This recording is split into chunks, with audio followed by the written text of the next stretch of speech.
आज मी तुमच्यासोबत शेअर करणार आहे मस्त गावरान आणि झणझणीत अशा पद्धतीचा मटण रस्सा. हो, बनवायला अगदी 20 ते 25 मिनटं लागतात फक्त आणि अगदी मस्त झणझणीत असा बेत आहे. तर या पद्धतीने जर तुम्ही वेगळ्या प्रकारचा गावाकडील पद्धतीचा झणझणीत असा मसाला तयार करून ठेवला किंवा वाटण तयार करून ठेवलं तर मग अगदी 100हून जास्त व्हेज असू दे किंवा नॉन व्हेज असू दे अशा पद्धतीच्या मस्त रस्सेदार झणझणीत गावाकडच्या चवीच्या भाज्या तुम्ही तयार करू शकता. आणि हो, हा खास स्पेशल मसाला किंवा वाटण 6 ते 7 दिवस अजिबात खराबसुद्धा होत नाही. ते तुम्ही स्टोअरसुद्धा करू शकता आणि जेव्हा पाहिजे तेव्हा तुम्ही मटणाचा रस्सा असू दे, फिश असू दे किंवा मग अंडा करी असू दे, नॉन व्हेज व्हेज सगळ्या भाज्यांमध्ये वापरू शकता. चला तर मग पटकन व्हिडिओला सुरुवात करूया. तर सगळ्यात अगोदर आपण इथे मटण शिजायला घालणार आहोत आणि मटण शिजायला ठेवलं की मग आपण नंतर मसाला किंवा वाटण बघूया. तर इथे मी 700 ग्रॅम मटण स्वच्छ धुवून घेतलेलं आहे 1 ते 2 वेळेस आणि त्यानंतर ह्याच्यामध्ये मी 1.5 चमचा घातलेला आहे मीठ आणि अर्धा चमचा घातलेली आहे हळद. तर आपण हळद आणि मीठ लावून हे जे मटण आहे ते व्यवस्थितपणे याला सगळं मॅरिनेट करायचं आहे. आपल्याला मॅरिनेशन करून आपल्याला थोडंसं 20 मिनटासाठी बाजूला ठेवायचं आहे. जर तुमच्याकडे वेळ नसेल मॅरिनेशनसाठी तर मग डायरेक्ट लगेचच कुकरमध्ये हे मटण शिजायला घातलं तरी चालेल. पण जर तुमच्याकडे वेळ असेल आणि जर तुम्हाला अजून मटणाची चव वाढवायची असेल तर मॅरिनेशन नक्की करा आणि झटपट करायचं असेल तर मग मॅरिनेट नाही केलं तरी चालेल. तर आज मी इथे मॅरिनेशनसाठी ठेवणार आहे. तर 15 ते 20 मिनटं आपण हे जे मटण आहे हळद आणि मिठामध्ये व्यवस्थितपणे अशा पद्धतीने मिक्स करून ठेवून देणार आहोत.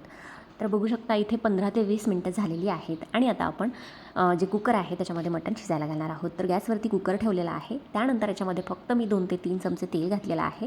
आता तेलामध्ये आपण इथे एक स्पेशल असं वाटण घालणार आहोत. इथे मी 20 ते 25 लसणाच्या पाकळ्या, थोडंसं आलं घेतलेलं आहे आणि भरपूर अशा मुठभर अशा मी इथे कोथिंबीरीच्या काड्या घेतलेल्या आहे. तर मिक्सरला तुम्हाला मस्तपैकी पाणी न घालता याची पेस्ट तयार करायची किंवा वाटून घ्यायचं आहे. बारीक पेस्ट नाही करायची, थोडंसं जाडसर असं वाटण करायचं आहे.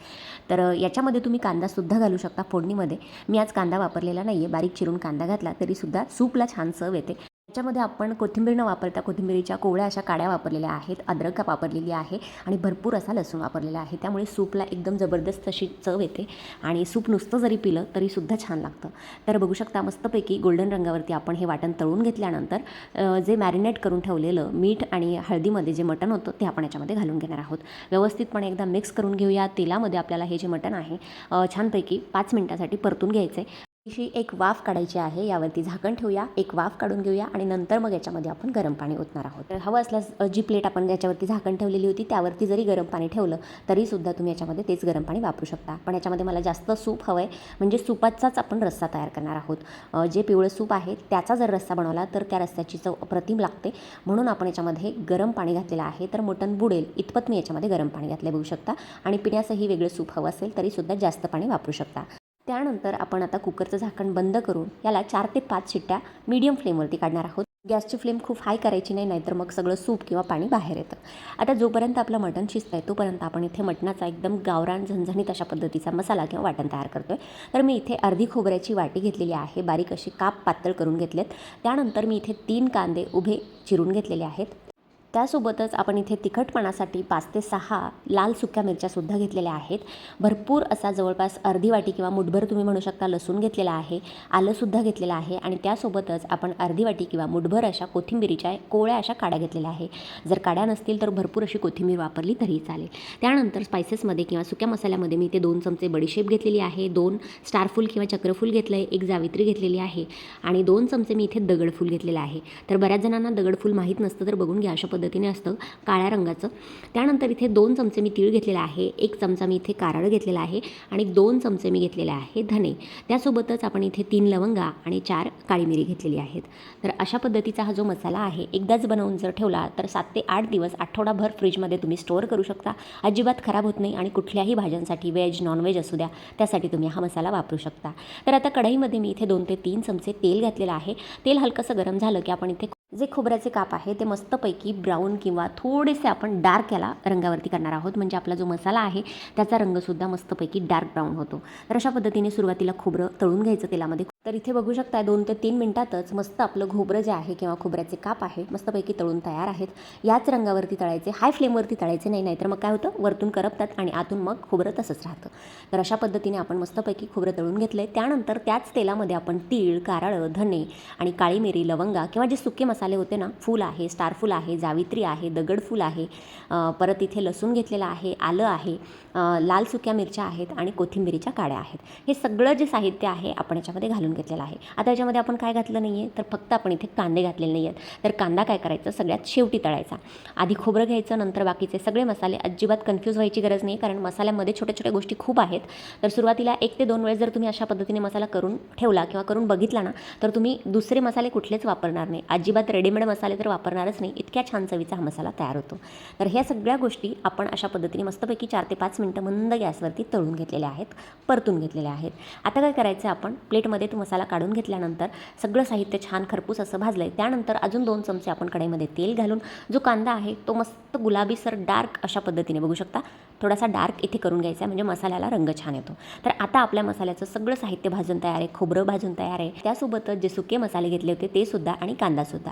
तर आता मिक्सरचं जार घेतलेलं आहे, त्यामध्ये सगळ्यात अगोदर तर आपण इथे खोबऱ्याचे काप आणि बाकीचं जे सुके मसाल्याचं साहित्य आहे ते याच्यामध्ये घालून पाणी न घालता सुरुवातीला ग्राइंड करून घ्यायचं आहे. जर याच्यामध्ये सुरुवातीलाच आपण पाणी घातलं किंवा मग कांदासुद्धा घातला, तळलेला कांदा जरी याच्यामध्ये घातला ना, तरीसुद्धा व्यवस्थितपणे ते ग्राइंड होत नाही, कारण कांदा तळलेला असल्यामुळे तो थोडासा स्लिप होतो आणि मग बाकीचं जे वाटण आहे ते व्यवस्थितपणे बारीक होत नाही. याच्यामध्ये खोबऱ्याचे वगैरे तुकडे राहण्याची शक्यता असते.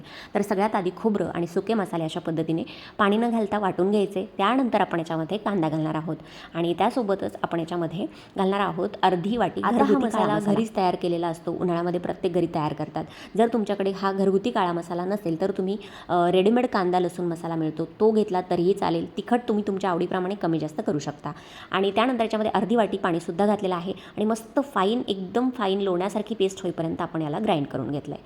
तर आता आपण हा जो मसाला आहे किंवा वाटण आहे ते तेलामध्ये परतून घेणार आहोत. आणि इथे तेलाचं प्रमाण थोडंसं मी जास्त ठेवलं आहे. भाजीची जी पळी किंवा चमचा असतो ना मोठा, त्या चमच्यानी 1 चमचा मी इथे तेल घातलेला आहे, किंवा एक छोटी मध्यम आकाराची वाटी असते तेवढं तेल घेतलं आहे. कारण हा मसाला आपल्याला स्टोअर करायचा 7 ते 8 दिवसांसाठी. मी आजच्या मटणासाठीच नाही तर अजूनही दुसऱ्या भाज्यांसाठी सुद्धा अशा पद्धतीचा मसाला वापरते बऱ्याच वेळेस. तर त्यासाठी मसाल्याची क्वांटिटी थोडीशी जास्त आहे. तर तेलामध्ये आपण हे वाटण परतून ठेवणार आहोत. मस्त तेल सुटेपर्यंत आणि मस्त ब्राऊन असा रंग येईपर्यंत आपण याला परतून घेणार आहोत. परतण्यासाठी तुम्हाला 8 ते 10 मिनटं लागतात. लो टू मीडियम फ्लेमवरती सतत तुम्हाला चमच्याने हलवत हा मसाला मस्त तेल सुटेपर्यंत परतून घ्यायचा आहे. हा मसाला अशा पद्धतीने तेलामध्ये परतून ठेवल्यानंतर काय होतं, हा मसाला 8 ते 10 दिवस अजिबात खराब होत नाही. ह्या मसाल्यामध्ये तुम्ही व्हेज, नॉन व्हेज अशा भरपूर अशा भाज्या बनवू शकता. तर्रीदार, रस्सेदार, झणझणीत असं जर काहीतरी खायचं असेल तर हा मसाला लगेचच भाजीमध्ये घालून तुम्ही सुक्या असू दे किंवा मग रस्स्याच्या भाज्या असू द्या लगेचच तयार करू शकता. तर 8 ते 10 मिनटानंतर मस्त सतत हलवत आपण चमच्यानी तेल सुटेपर्यंत आणि मस्त डार्क ब्राऊन रंग येईपर्यंत मसाला परतून घेतला आहे. आता मसाला थंड झालेला आहे. आता आपण हा फ्रीजला कुठल्याही एअरटाईट कंटेनरमध्ये स्टोअर करू शकतो. चला आता आपलं वाटण तयार आहे, तोपर्यंत आपलं तिकडे 5 ते 6 शिट्ट्यांमध्ये मटणसुद्धा शिजून तयार आहे. तर मटण शिजलं आहे बघू शकता. तुम्हाला एक पीस इथे काढून दाखवते. छान मस्तपैकी मऊ इथे मटण शिजलेलं आहे बघू शकता अशा पद्धतीने. तर आता हे जे मटणाचं सूप आहे तुम्हाला प्यायचं असेल तर बाजूला तुम्ही एखाद्या भांड्यामध्ये काढून ठेवू शकता. पण नेहमी लक्षात ठेवा, मटण शिजताना सुरुवातीला थोडंसं पाणी घालायचं, कारण मग काय होतं, त्या पाण्याची चव किंवा त्याच पाण्याचा जर आपण रस्सा बनवला ना तर भाजी छान होते किंवा मग मटणाचा रस्सा मस्त चवीला तयार होतो. कारण सगळ्या मटणाचा अर्क त्या पाण्यामध्ये उतरलेला असतो. तर एक्स्ट्राचं पाणी न घालता त्याच सूपमध्ये मटणाचा रस्सा तयार करायचा, हे नेहमी लक्षात ठेवा. चला आता मटण शिजू नये, मटणाला एकदा आपण फोडणी घालूया. तर आता इथे फोडणीसाठी खूप जास्त तेल वापरायचं नाही, कारण मसाल्यामध्ये आपलं भरपूर तेल आहे. तर फक्त 1 ते 1.5 चमचा, छोट्या चमच्याने 1.5 चमचा तेल घातले. हलकंसं गरम झालं की याच्यामध्ये 2 चमचे मी लाल काश्मीरी मिरची पावडर आणि 1 चमचा मटण मसाला घातलेला आहे. रेडीमेड कुठलाही वापरला तरी चालेल. त्यानंतर आपल्याला जेवढा रस्सा बनवायचा आहे तेवढा मसाला याच्यामध्ये लगेचच घालून घ्यायचा आहे. तर जवळपास अर्धी वाटी इथे जो आपण मसाला किंवा वाटण तयार करून ठेवलं आहे, खोबऱ्याचं, कांदा खोबऱ्याचं वाटण, ते याच्यामध्ये घालायचं आहे. आता हे वाटण आधीच तळलेलं असल्यामुळे खूप जास्त वेळ तेल सुटेपर्यंत तळायची गरज नाही, कारण आपण आधीच भरपूर याला परतून घेतलेलं आहे तेलामध्ये. तर लगेचच आपण आता याच्यामध्ये शिजवून घेतलेलं जे मटण आहे ते मटण पीसेस आपण याच्यामध्ये घालणार आहोत. तर अशाच पद्धतीने तुम्ही जर चिकन असेल तरीसुद्धा हा मसाला वापरला तरीही चालेल, किंवा मग अंडा करी करायची असेल तरीसुद्धा हा जो मसाला आहे त्यामुळे भाजीला मस्त अप्रतिम अशी चव येते. गावाकडील पद्धतीचा मसाला किंवा खास असं स्पेशल वाटण मी तुमच्यासोबत शेअर केलं आहे. आता या वाटणामध्ये किंवा मसाल्यामध्ये हलक्या हाताने आपण हे जे मटणाचे पीसेस आहे 2 मिनिटांपर्यंत परतून घेणार आहोत. त्यानंतर आपण जे सूप किंवा जे मटणाचं शिजवलेलं पाणी आहे, पिवळं सूप आहे, ते याच्यामध्ये आपल्याला जेवढा रस्सा हवा आहे तेवढा याच्यामध्ये घालून घेणार आहोत. आता मला इथे जवळपास 5 ते 6 प्लेट नॉनव्हेज किंवा मटणाचा रस्सा तयार करायचा आहे. तर त्या आकाराने मी याच्यामध्ये पिवळं सूप घालणार आहे. तर आता तुम्हाला इथे अजिबात तेलाचा कट किंवा तर्री याच्यावरती दिसत नसेल, पण जसं जसं मटण आपल्या मसाल्यामध्ये शिजतं किंवा उकळी येते छान, तर 4 ते 5 मिनटातच मस्त खळखळून अशी हलकी उकळी आली की मस्त मस्त या मटणावरती तर्री यायला सुरुवात होते, कारण आपण जे वाटण तयार केलं आहे ना ते तेलामध्ये आपण परतून घेतलं आहे आणि सुपातसुद्धा तेल वापरलेलं होतं, त्यामुळे मस्तपैकी याच्यावरती तर्री येते आणि मस्त गावाकडील पद्धतीचा आपला हा झणझणीत असा मटणाचा रस्सा तयार होतो. भरपूर अशी चिरलेली कोथिंबीर घालूया आणि जर तुम्हाला मटणाचा रस्सा पातळ झाला असं वाटत असेल तर अजून 1 ते 2 चमचा इथे वाटण किंवा मसाला वरून घातला आणि मिक्स केलं तरीही चालेल. तर अशा पद्धतीने आपला इथे 1 ते 2 वेळेस उकळी काढून झालेली आहे. मटणाचा स्पेशल असा गावाकडील पद्धतीचा झणझणीत असा रस्सा इथे तयार झालेला आहे. अप्रतिम लागतो हा मटणाचा झणझणीत असा रस्सा. तर नक्की तुम्ही सुद्धा अशा पद्धतीने मटण रस्सा नक्की करून बघा आणि मला कमेंट सेक्शनमध्ये सांगा की आजचा व्हिडिओ आणि आजची रेसिपी तुम्हाला कशी वाटली. आय होप आजचा व्हिडिओ तुम्हाला मनापासून आवडला असेल तर प्लीज व्हिडिओला जास्तीत जास्त लाईक करा, शेअर करा आणि असेच नवनवीन व्हिडिओज आपल्या चॅनलवरती बघण्यासाठी चॅनलला सबस्क्राईब करायला मात्र विसरू नका. चला तर मंडळी, भेटूया अशाच एखाद्या नवीन व्हिडिओसोबत किंवा एखाद्या हटक्या रेसिपीसोबत. तोपर्यंत धन्यवाद. Thanks for watching. Take care. Bye bye.